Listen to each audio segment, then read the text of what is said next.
Hey everybody, thought I'd do another quick market update.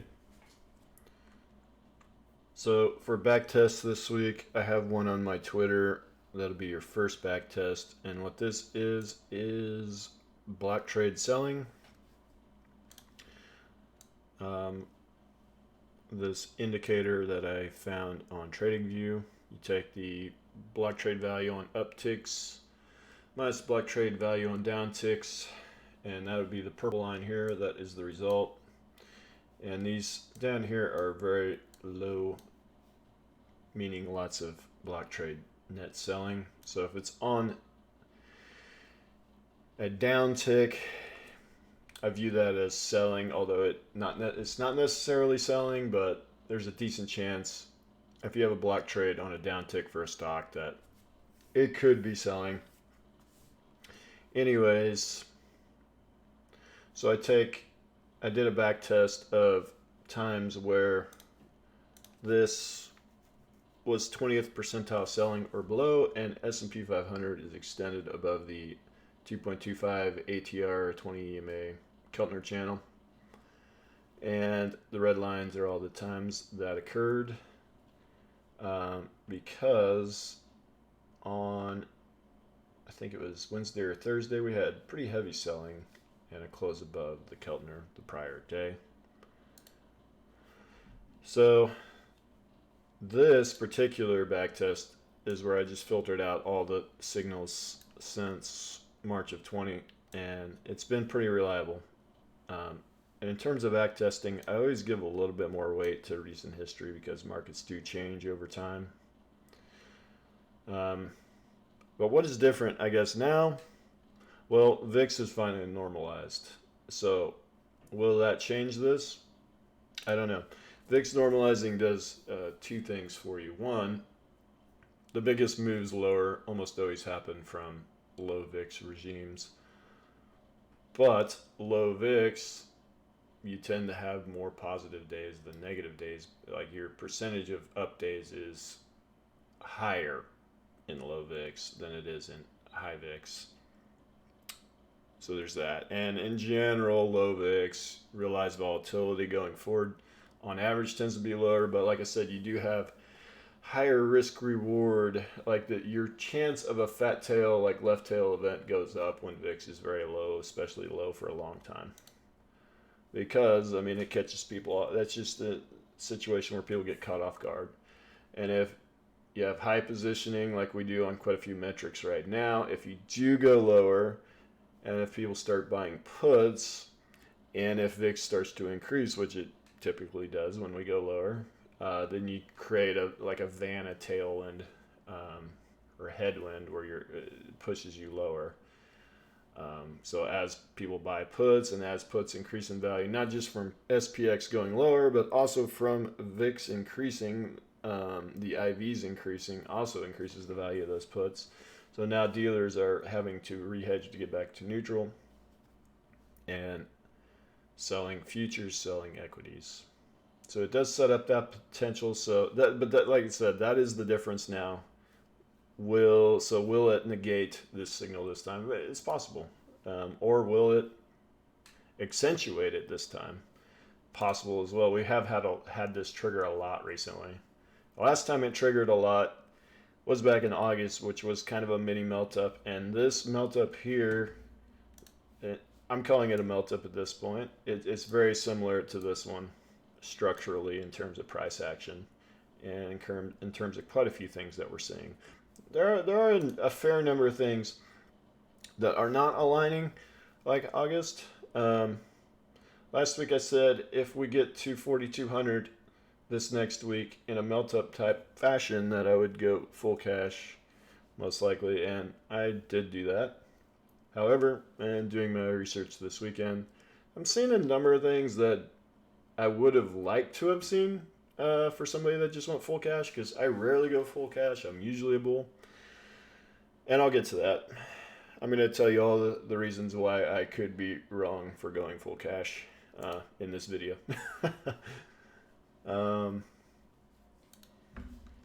Clear that. The next thing I wanted to show you is this guy here, Max Rockatansky. It's a fictional. It's one of these anonymous accounts, but he does post interesting things. What he is talking about here, I believe, is when. So I've talked about SPX&VVIX positive correlation quite a bit, right? What this guy's talking about is VIX and VVIX, VIX and VVIX negative correlations, I believe is what he's talking about. And according to him, this is even a stronger signal than, yeah, so he's saying SPX&VVIX is a lower hit rate correlation. And when VIX and VVIX go negative, that's a higher hit rate. And I haven't tested it, but just looking at his dots, I mean, yeah, I'd say he might, that could be very true. There's only one really that didn't mark the start of fairly significant selling. So that is quite interesting. The VIX volatility complex is certainly on my side in terms of selling this week. So that is, I guess, on my side. So yeah, here's your positive correlation.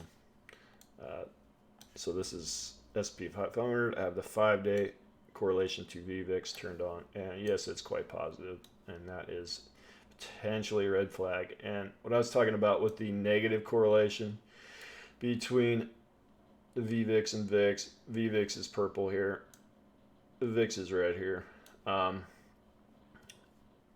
you're seeing that negative correlation in the last probably 5 days develop.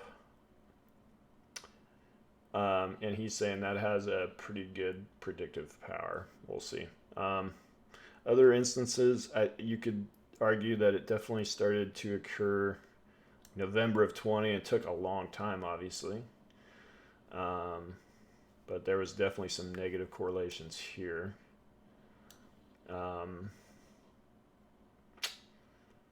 Yeah, you could argue here where, I mean, they're both going down, but VIX is going down much faster. Yeah, I haven't tested this, but this is a very interesting concept that I definitely want to test. I haven't had time yet to do it, but this is probably the next video I do a market update. I'll do a back test of this. What else was I going to show you on this chart? I haven't even looked at the equity put call yet. It has not yet gotten down to that really that under 0.45 where recently has been reliable. I don't like put call ratios that much, the volume based put call ratios, but I do look at them some. The block trade values I've already shown you. I could show you equity DIX, I suppose, and FANG DIX.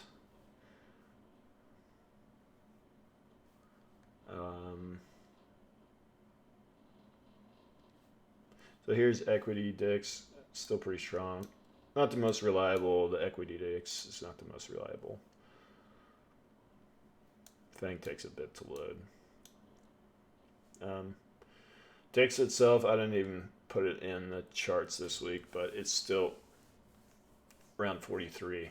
And I would argue one of the reasons it's around 43 is because, well, FANG DIX is still pretty strong.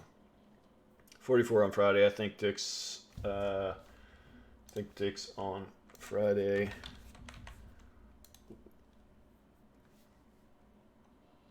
DIX on Friday was 42.2, and FANG was 44.18.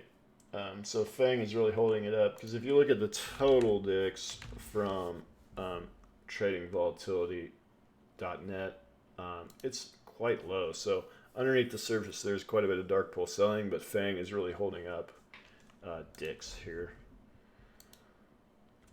I think that's all I wanted to show you on this chart. Yeah, I don't need that on. This is the next back test. This is the total advanced decline volume ratio. I put on a 20-day moving average. So you can see I just turned off the price and I put on the 20-day moving average. It's 1.21 and that's low. It gets not as low as it, I mean, it can get lower, but so all this is saying breadth hasn't been great recently. And what do I always say about breadth divergences? Breadth divergences are present frequently at tops. In fact, at most tops, you'll see a breadth divergence of some sort. Certainly seeing that here. However, most breadth divergences do not form a top. So breadth divergences are not necessarily bearish, but you do kind of need them in place to get a top. Like, you don't usually see a major top without a breadth divergence, so it's catch 22, I suppose. So I backtested it just to prove my point a little bit that don't necessarily get scared because you see bearish breadth, because yes, there is below average turns from 6 through 17 days, but the rest are actually above average. You know, it's not bearish really but there is some pretty big losses in here that do kind of skew the risk reward. So the average gain is quite a bit lower than the average loss in a lot of cases, which makes this risk reward skewed a bit. So yes, you do see major tops, you'll see a breadth divergence, but most of the time it doesn't pan out into selling. So don't panic because of that, but the fact that we have one in place does add a bit to the idea that potentially there's potential for a top. So that's that back test. Commitment of traders. This is kind of going on with the idea of maybe I sold too soon, which would not be the first time I sold too soon. I have sold too soon many times. That's the whole reason I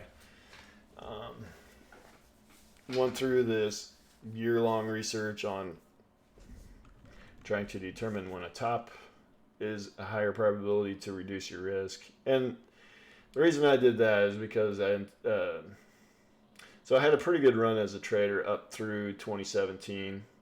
From like 14 to 17 was really good. And in 2018, I had a pretty disastrous year. And yeah, it is for multiple reasons. Probably my ego got probably pretty big because in 2017 it was a phenomenal year for me. And yeah, I did some dumb things in 2018. I don't like talking about it. It was painful, but so yeah, that's where I refocused on risk and risk management and trying to be a bit more proactive in reducing risk. Yeah, but still, you know, sometimes since I've done that, I still have a tendency to sell like too soon, which is, I suppose, also a risk as well. But that's why I usually don't proactively sell, except in situations where I just see enough things. I just can't help myself. I just end up selling sometimes. And the last few times I've done it, it's worked. Like it turned out to be the right call. So we'll see.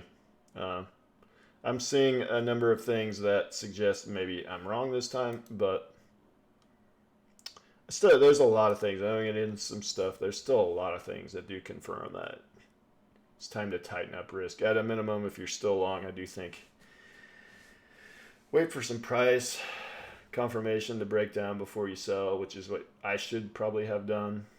But my exits are pretty close to where the market is here. If need be, I could jump back in.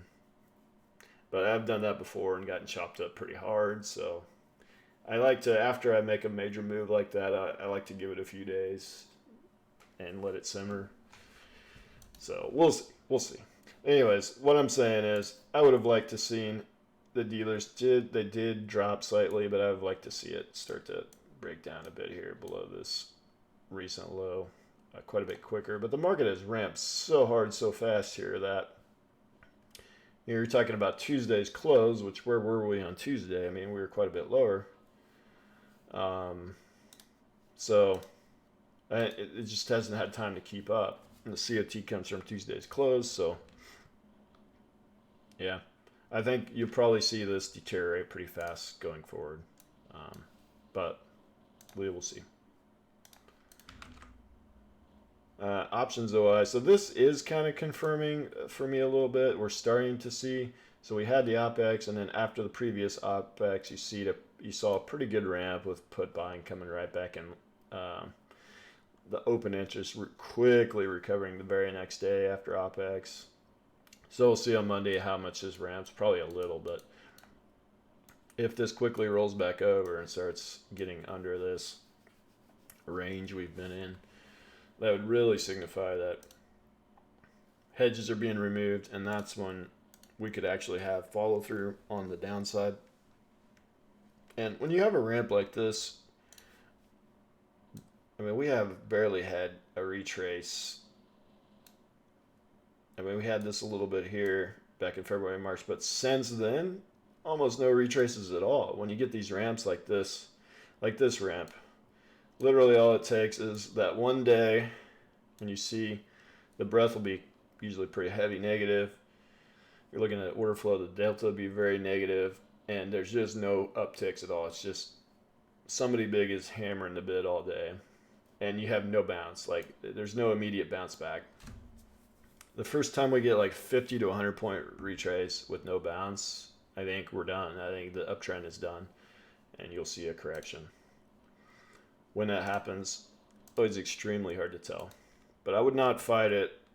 That first big negative breadth day that doesn't bounce, I wouldn't fight that. In fact, maybe even go short if it tries to bounce like a couple days later.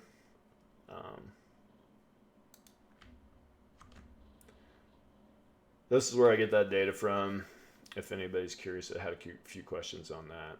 You can just download. I just downloaded it through in a spreadsheet and calculated out the index, put the call ratios and all that. Fund flows did slow down quite a bit this week compared to what they were.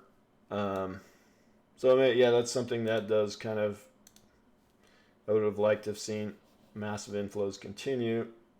Potential to trap people harder again, but we've had massive inflows, some record inflows, so that is still a negative for the market. Hedge fund exposure is another thing that I would have liked to have seen a pretty large spike, but we didn't see that. But I do think on the next drop you may see this go up into the red, because this is hedge fund returns if this is measuring. The puts seemingly in terms of index open interest, with it becoming a little bit less in favor, you could see, because there is pretty high exposure levels if you look at some of the data out there in terms of raw exposure. I don't know that. The problem is I don't think that data accounts for hedging, but the exposure levels are high, but they were hedged quite a bit. Well, if exposure levels are still high and they're starting to reduce hedging, then you could see this pop up when we pull back, because they're taking some heavy losses because of the high exposure without hedging. Goldman Sachs, percentile 7 indicators. I like this chart. I've been referencing this a lot, and I told you VIX normalizing would potentially get these guys and these guys. These were much lower at one point. Potentially this would put both of these up here, and we've seen both of them kind of move this direction. Especially this one was very low, and it's largely because of VIX, because VIX normalized, because these, especially this one, are very sensitive to VIX. Now, something that potentially could be a reason why I sold too early is because I do believe these guys are playing with large sums of money. Don't quote me on that because I'm not sure, but I do think that these guys here have a lot of money. So if this goes from this 35 up to like 80, well, you could see a massive ramp. You could see a pretty massive ramp. It's entirely possible, like a 2017 style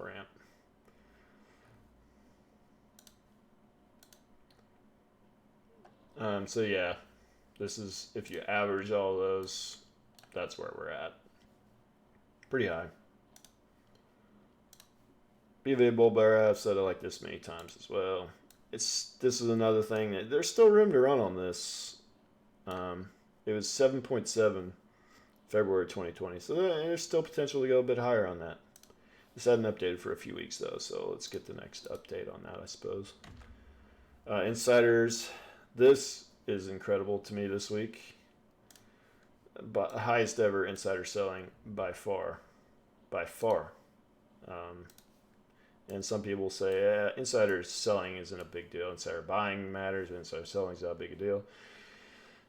I think it's a factor when it's this large. That's pretty large, right? I talked about this in my first video, I believe, and several videos since then. We finally got an update on this. It's still delayed quite a bit, but March 31, we did see a pretty good reduction in short interest on the Q's ETF. And by now, I suspect this is quite a bit lower. This is delayed, like I said. Yeah, with the way price action has been and with the market refusing to go down at all, and you're melting up, usually what causes those sort of things is a combination of shorts covering and FOMO. So you just have an extreme amount of buyers and just no sellers. But the problem is once you get rid of shorts, shorts are needed for a healthy market because shorts are the first buyers usually when you get a big sell-off, and they can help form a bottom. If you don't have shorts, when the panic sets in, you'll have a lack of buyers to catch all these bags basically that are falling. So that's a factor. However, I will note, something that maybe doesn't align with selling here for me and others that may be sold. Some of these FANG have actually had some increasing short interest now. Since then, I bet many of these shorts have covered. Like Amazon, for instance, actually increased. I think Apple decreased slightly. I think Facebook increased. Yeah, Facebook increased a pretty good amount. So, yeah, there could be still a bit more shorts to cover, and combine that with maybe risk parity continues to buy. It can continue up for further. It's absolutely possible. Okay, probabilities. This was last week. I said 55% can get stop around 4,200, and we haven't got to 4,200, but we got extremely close. So it was still enough for me at this point, with OPEX and with end of month weakness being a potential thing, seasonality, with record insider selling, with most positioning pretty extreme. It was enough for me to go to full cash here. Yeah, could absolutely be too early, but we'll see. That was last week's probabilities. This week, basically, I explained everything I've already explained to you here. Pause it and read through this if you'd like. But I do think that we're close to a top, and picking tops is extremely hard. Predicting tops is extremely hard. But there's just too many similarities to the August melt up, to past melt ups, block trade selling, insider selling. COT has more room to go. DIX could get a lot weaker before we top. So, yeah, I mean, it's just a matter of when price finally breaks down. That's your cue. Until that happens, and I don't know when that happens, I don't know what price that starts at, that's when the top will become quite likely. I mean, once we drop 100 points, there's no bounce. That'll shift everybody's emotions really fast. You'll start to see puts be bought. You'll start to see overpositioning of longs start to sell. And we should go lower from there. I don't think it's a crash scenario. Although, I mean, it's possible. It's always possible to have a crash, right? It's just never likely. Yeah, I just think it's a correction. I mean, this bull market is at the point where past new bull markets ran into trouble, and I've shown that before.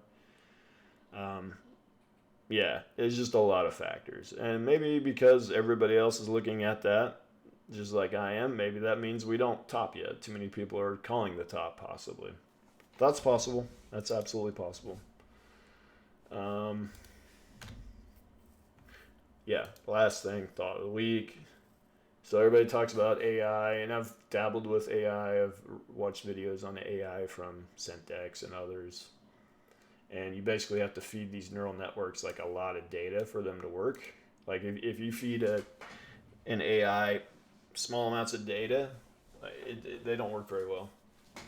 And I mean, humans are not that much different, right? So every day I look at a lot of information for years and years and years. I look at a lot of charts, I look at a lot of things, and over time I think you just build some intuition. We talked about that in the Discord a little bit this week, but yeah, in order to learn any skill, you need practice. Like really good, like Steph Curry, really good at basketball. He shoots a lot, he practices a lot, right? You've got to feed. What's the quote? I don't know if it's Jackie Chan or who it was, but Bruce Lee maybe. I'd rather fight somebody that's done 1,000 kicks in a match versus somebody that's done 1,000 kicks once. So like intense study, like just spending a weekend just intensely studying like one subject. Yes, I know it's boring and whatever, but that's how you really cement like ideas into your head, and really learn things. So that is the thought of the week. I think I covered everything. I may start a series that I'm going to do on Python, scraping data from FINRA and building a dark pool screener. I don't know if I'll start that this weekend. It might be next weekend, but I've been working on that. Yeah, I think that's it for the week.